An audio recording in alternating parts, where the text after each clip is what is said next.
welcome to Winners. This program is designed to assist you, a new or existing exporter, to identify and develop new international markets for your company's products and services. DHL Worldwide Express is delighted to be associated with the production of Winners as part of our sponsorship of the Australian Export Awards. These awards recognise only the most outstanding achievement in exporting by Australian companies, and this year's winners are a prime case in point. The program you're about to see is their story told in their words. You will hear how they devised their export strategies, the obstacles they confronted and overcame, the mistakes they made, the lessons they learned, and finally, the rewards they are now beginning to reap. What they have to say is valuable, hard-won advice. Advice which could not only save you both time and money, but importantly, could win you new export business. The winners have demonstrated that Australian companies can compete successfully with the best in the world if they're innovative, customer-oriented, committed to quality, and above all, persistent in their export efforts. With the world's fastest-growing market on our doorstep, DHL is confident these qualities will stand us in good stead as we strive to capitalise on the fantastic opportunities the global market has to offer. I know you will enjoy the program, and good luck with your exporting.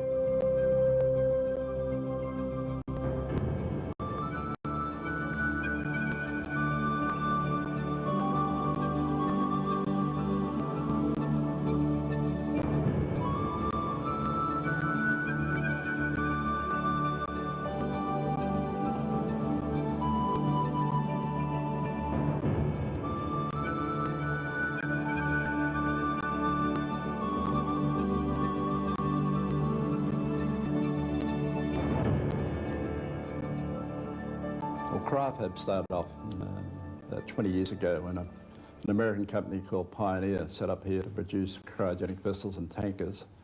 The business we're in really is making giant thermos flasks.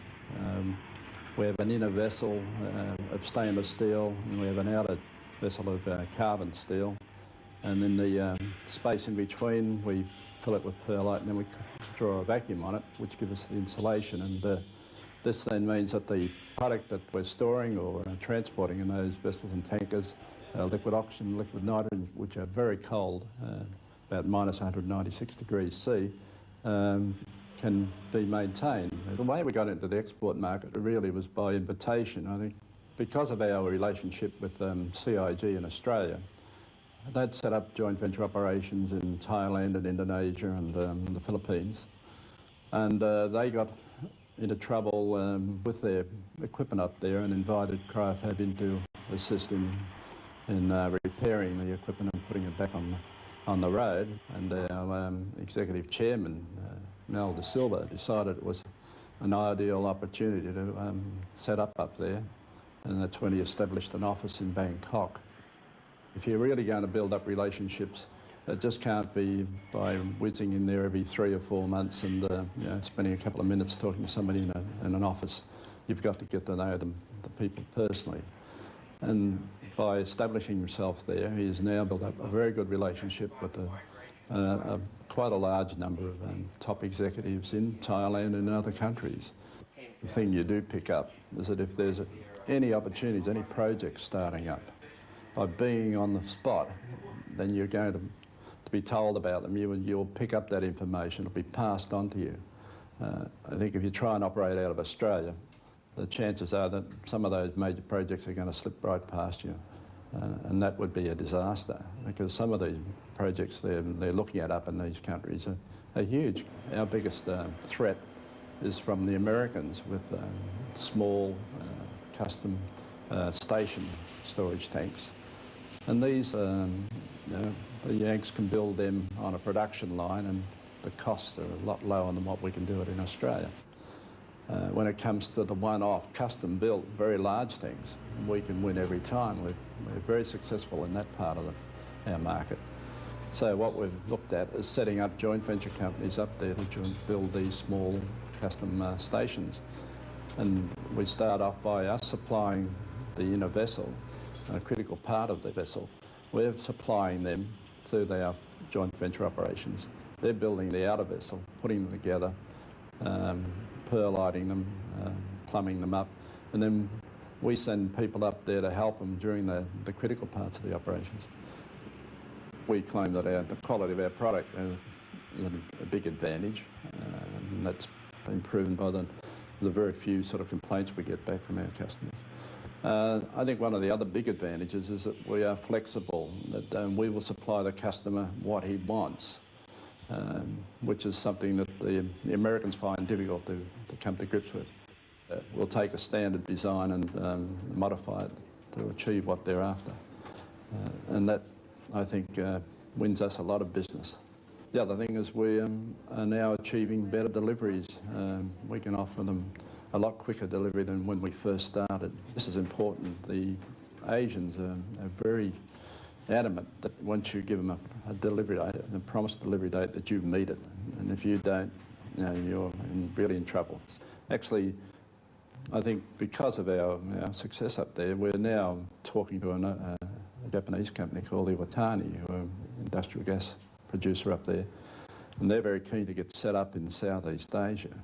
And they've knocked on our door and said, we'd like to talk to you about joining forces. And we're now to a point where we're we have been asked to join them in a joint venture in Surabaya, an industrial an air separation plant, which is about sort of $30 million worth. The development in the area is tremendous compared to Australia. The growth rates are just out of this world. They're looking at 8, 10, 12, 20% growth rates, which we could achieve that in Australia. We've come through the recession in a very strong position. We've certainly felt the drop in the domestic demand. That certainly hurt us as far as the bottom line's concerned. But, we've been able to fill the gap more than adequately with our export business. In 1988, I think our sales were about $58,000, our first sale, and it's been growing quite dramatically. Last financial year, our sales were about $4.6 million, which were roughly about 40% of our total sales for the year. This year, we look like hitting well over $6 million, which will be more like 60% of our total sales. So the percentage of our export business is getting to a stage where it's now dominating our output. We wouldn't have succeeded without support right from the top of the tree right down to the people working on the shop floor. And they have got behind us 100%. And they've been very thrilled at the fact that we've won the export award. And we had a presentation in the factory, and we handed the award around to all our employees, and we took their photographs so they could take copies home to their families, and they were so excited. I think it certainly brought a lot of recognition to the company. We've had inquiries from lots of people outside in industry who are ringing up to find out how we did it, I suppose. And also, we're being offered help now and assistance from the universities. They've kind of seen sort of the business we're in and realised it's a bit of a high-tech area, and they've come along and said, can we help you in your development? And it said, no strings, we don't want money, we just want to get in there and be with you. And this is exciting from our point of view. Times are tough in Australia, and I would say if companies really want to get into the export market, then they've got to make an effort to do it. They can't just sit back in Australia and hope to win business overseas. They've got to go over there and hunt it out and see if they can make the right contacts. And to hang in there, don't just give up after the first 12 months, because it might take a lot longer than that to win orders. So, for goodness sake, get up there and have a crack at it.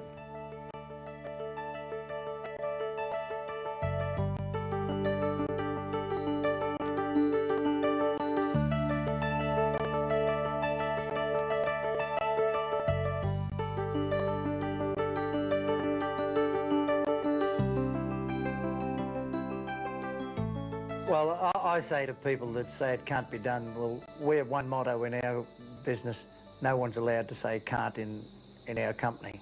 That's number one. I wasn't very good at English, but it's not in the dictionary.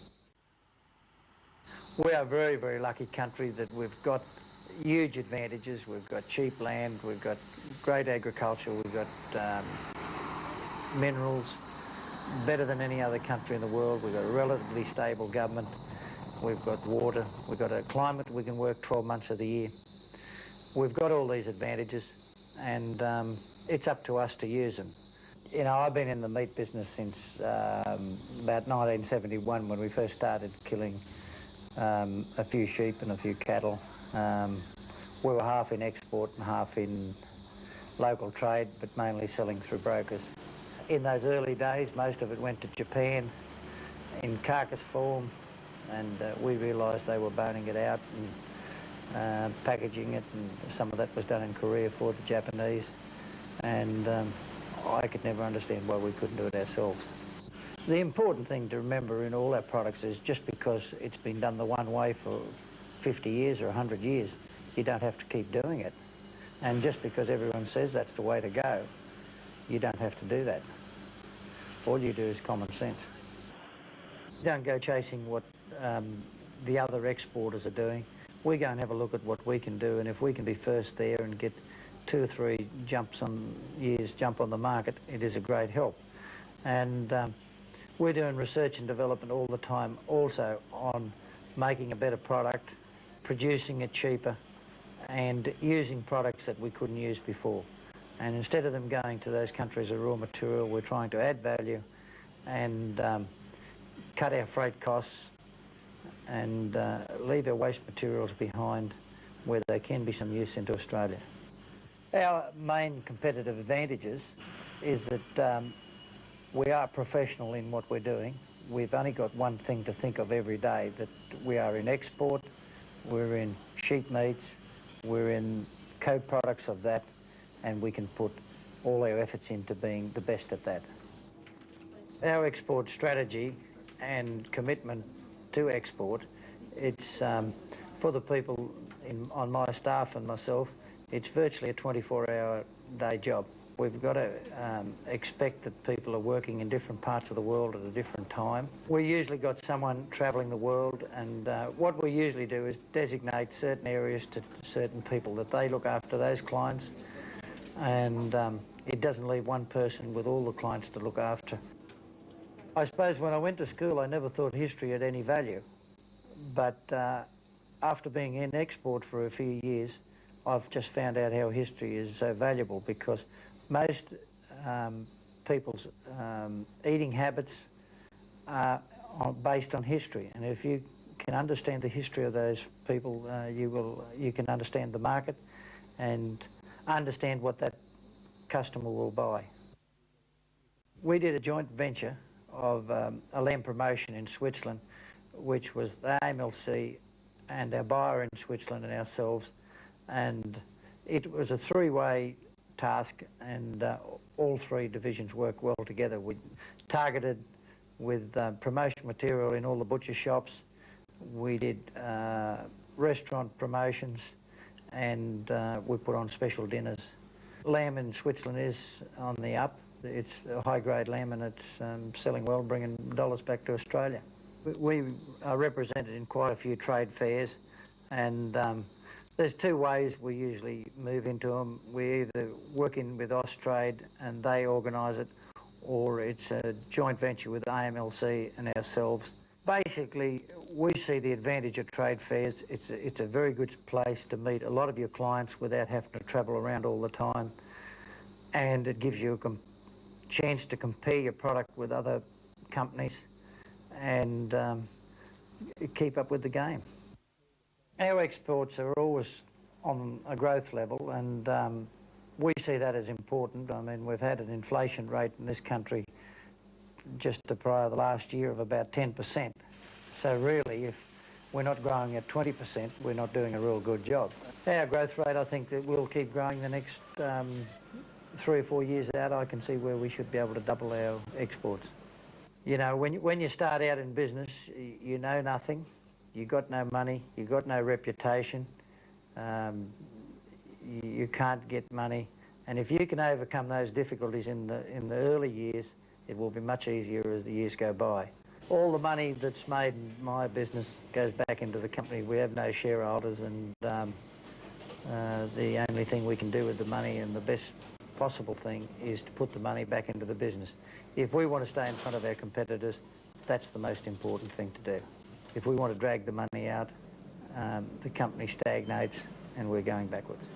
The commitment of our staff is probably the most important thing of the lot. There's no way I can manage 600 people if I haven't got the commitment of the staff all the way through to all our people. It's not my business, it's their business. Winning the Export Award was very important to us because it was a satisfaction of the 600 and odd people that work for us. It wasn't myself winning the award. I think the whole company deserved the award, what we won. And to see that it, you know, went to a country area, it was a boost for Dubbo itself, and it does show that agriculture can keep going.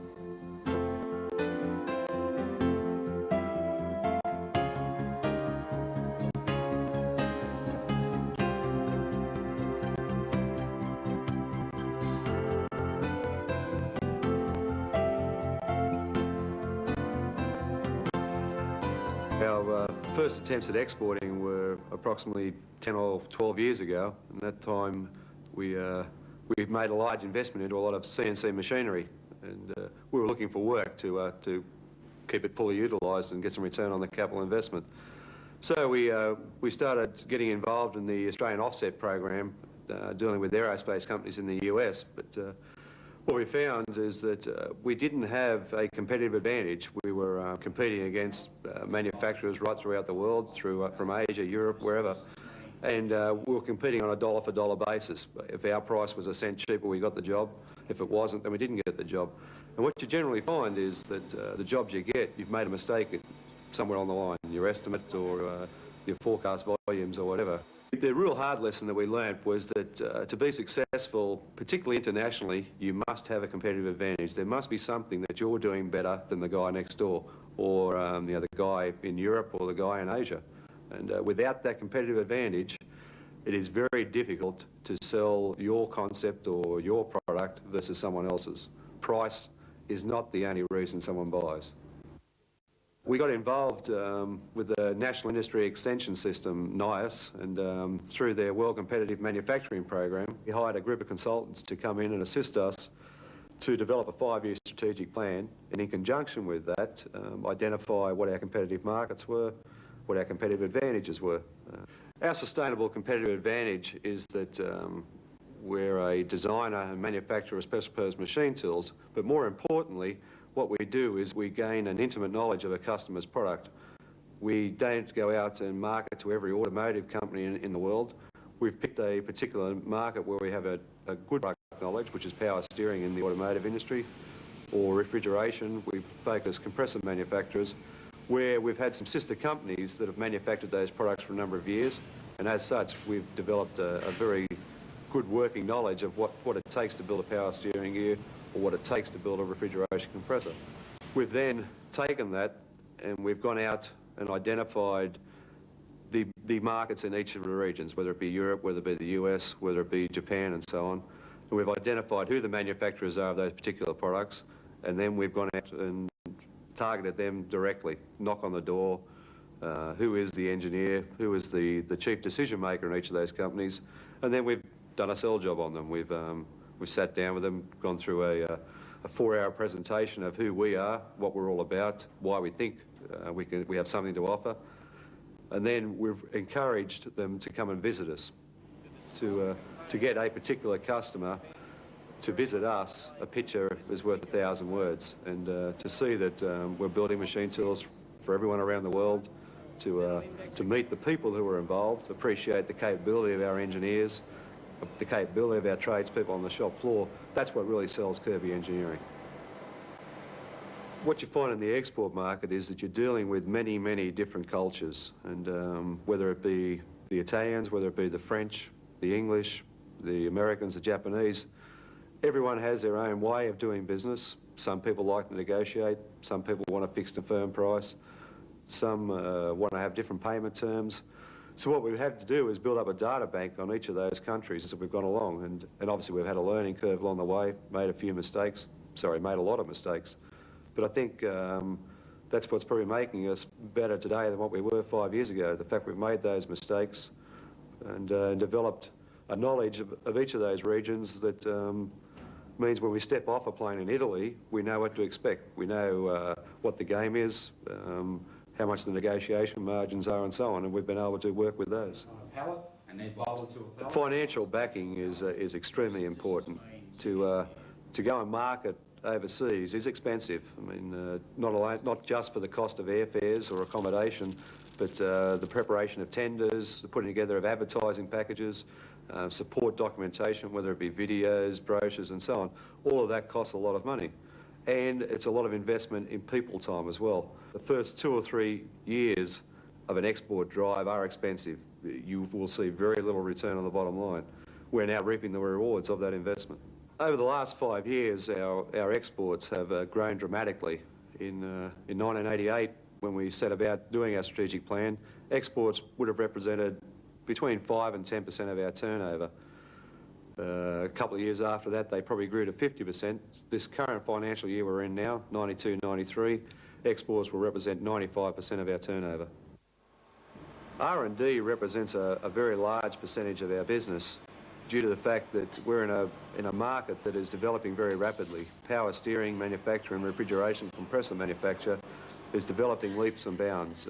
Environmentally friendly gases in refrigeration compressors, more efficient power steering units, means that our machine tools need to keep advanced. We need to be producing machine tools that can make things more efficiently, higher levels of quality, less operator involvement.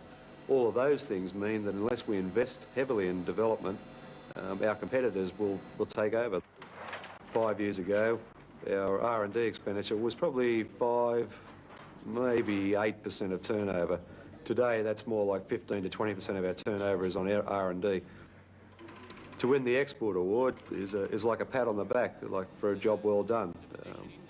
We, as a company or as a division, have put a lot of effort into succeeding overseas. It's meant a lot of commitment from a lot of our employees, a lot of time away from home, family, friends, those sorts of things. To actually win this award is some recognition that what we have done has been a success. And yeah, it's valued very highly by the people who work here. To an Australian company that was seeking to export, I think step one is to identify what your competitive advantage is. What do you do better than anyone else? Or what can you do better than anyone else? Step two is don't try and sell to everyone in the world. Pick some niche areas, some niche markets, then go and do some research on them. Find out what makes them tick, what investment plans they have on, and so on, and then go and personal sell. Don't rely on an agent to do it. Don't rely on someone who's going to do a piecemeal effort. Unless you get out there and do it yourself, it's not going to happen as well or as good as it could be.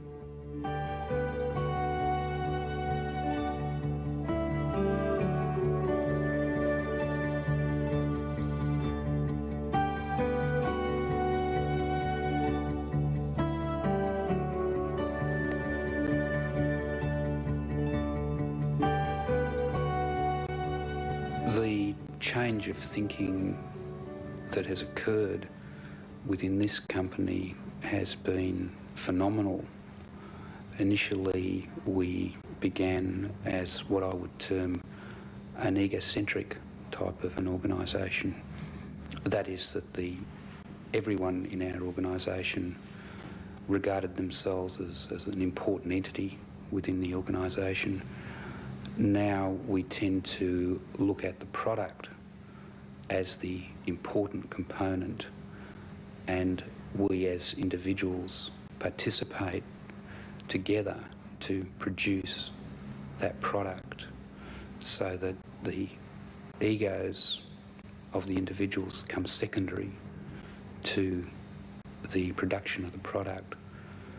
It's a very healthy philosophy because it allows all people within an organisation to participate on an even basis in getting the job done right and getting that product out the door in a condition that will satisfy our customer.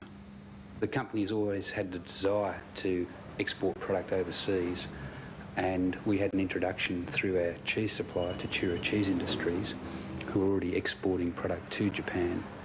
They introduced us to Mitsubishi Trading, who have a client in Japan, which is Japan's largest family restaurant chain.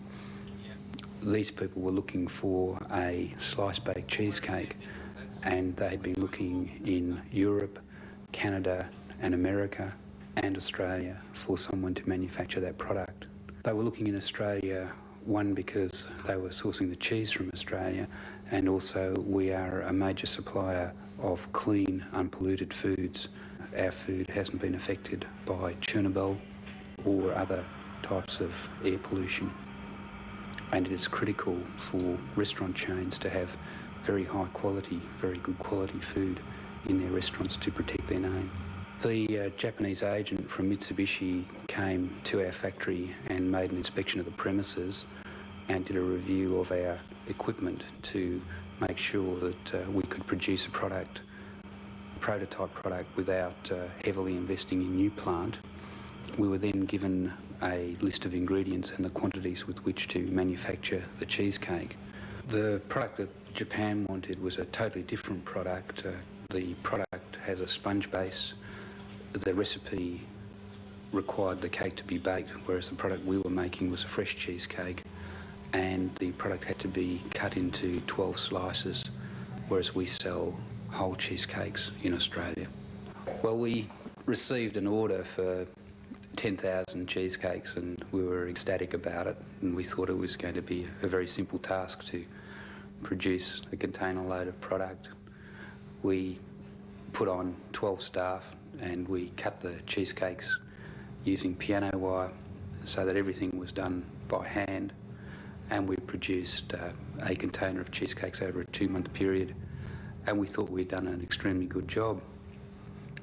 Unfortunately, when the product was sent to Japan and tested in the restaurant chain, the Japanese found that the product wasn't to their requirements because the points on the cheesecake were broken, and the Japanese market requires a perfect looking product. So it was a great disappointment to our company. With hindsight, we would have approached the Japanese for far more information about how to manufacture the product that they required, especially in terms of the equipment that was available on their side to manufacture a slice-baked wrapped cheesecake, because we would have saved ourselves about 8 months of research and development time. Also, we would have looked more closely at staff training and staff participation in the early stages of the project to ensure that our quality levels were at the level that the Japanese required. We would also have air freighted small batch samples over to Japan, say 1 tonne lots, at our expense to ensure that they were acceptable for the market, and that would have saved us a hell of a lot of money. The understanding of cash flow planning and the financial planning is absolutely crucial for a potential or new exporter, because one finds that the turnover of the company increases very, very rapidly, and without that plan in place, one will become completely unstuck. And so with financial planning in place, when the business does come under stress, one should be able to predict that and know that you're at a point where things are going to improve.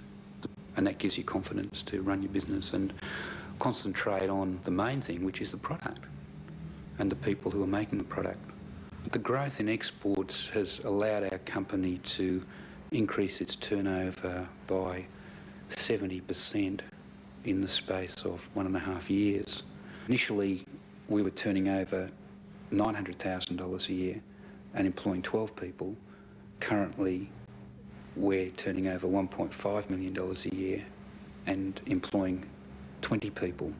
We have a chocolate cake that we are experimenting with in Taiwan.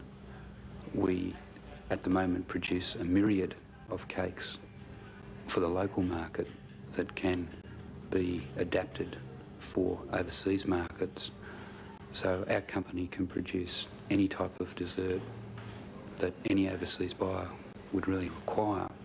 Winning the new Exporter of the Year award was extremely important for myself and for all the people working with this company, because it gave us recognition for our efforts, and it has made a lot of people aware of what our company can do on a world market basis. So it has given us introductions into overseas markets that we would not have received otherwise, and it has also introduced us to people in the Australian market who can also utilise the resources of our company.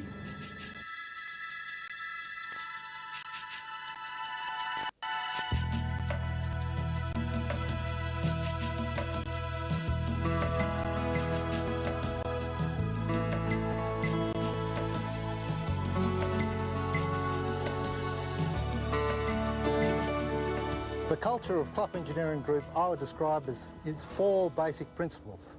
First of all, quality. Secondly, performance. Thirdly, focusing on your client's needs. And fourthly, staff-oriented with good quality and dedicated staff. Our first ventures into exporting were into Indonesia, and that was in association with a company to upright a major tin dredge that had turned over, and it was very successful. But then we decided that there was great potential in the area, so we set up a joint venture company and worked with an Indonesian in Sumatra and followed opportunities there. After about 5 years, we started to drift apart a bit, and we don't quite know why, but in the end we decided not to continue business, and so we retracted and decided we'd save our powder and come back at another time. We went from there to Saudi Arabia, where we set up and operated in Saudi Arabia for about 10 years, which was pretty successful.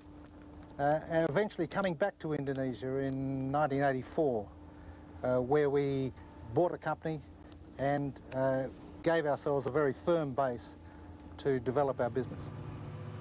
We acquired a company basically because that would give us a foundation, a position in the market on which to transfer the skills we'd learnt in Australia into that new market, and so develop the company and develop our export potential. We took our staff from Australia and put them into the key positions, and have now set up a policy where we are developing Indonesian engineers and Indonesian key staff to eventually take over the control of the company and the running of the company. This is a slow process, but we're certainly going along that route, and I believe it is the only long-term route for developments like our company in foreign countries. Australian engineering companies have many advantages in working in the international community. Their engineers are very competitive and of high quality. They have the experience and the ability to organise complex projects in both the developed parts of Asia and the subcontinent, and also in the remote locations based on their experience in Australia. The opportunities in Southeast Asia and the subcontinent are immense, and you just have to compare 2 billion people to 20 million people, and the developing economy of Southeast Asia and Asia particularly going somewhere in the next 50 or 60 years, growing by a factor of 100. To give you some idea of the opportunities that are out there for people who are prepared to get out and have a go. The export strategy of the company requires dedicated commitment from senior people in the various locations where we're trying to develop a market. The level of this resource is probably best indicated by the fact that we have five of our directors currently located overseas, pursuing markets and carrying out the contracts which we have won. As the company matures overseas into these markets, the size and scope of the projects develop into a wider framework, so that relationships with governments, relationship with key instrumentalities become more and more important, and that is where the senior people within your organisation have to be in the field, have to be there hands-on to achieve and acquire business. Our growth in exports over the last, say, 5 years has been quite dramatic. I guess going back to those days, we had an export turnover around about 40 million a year. This year it'll be in the order of a couple of $100 million. We believe that by the year 2000, at least 2/3 of our turnover will come out of the Southeast Asian and subcontinent regions. Currently it's about 60% of our turnover. The financial demands on a company exporting can be quite severe. And for a new exporter, I would think that that could be quite difficult for them, and that is an area where I think they do need a bit of support. The biggest demand you have is in bonding, and of course to be very liquid in your operations. There are two principal types of bonds. There are tender bonds, which are usually fairly minimal, which guarantees that you'll follow through if you tender for a project.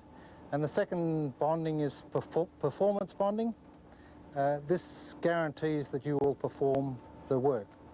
These vary from 5% to 150% of the contract value in some cases, and a substantial load on any organisation.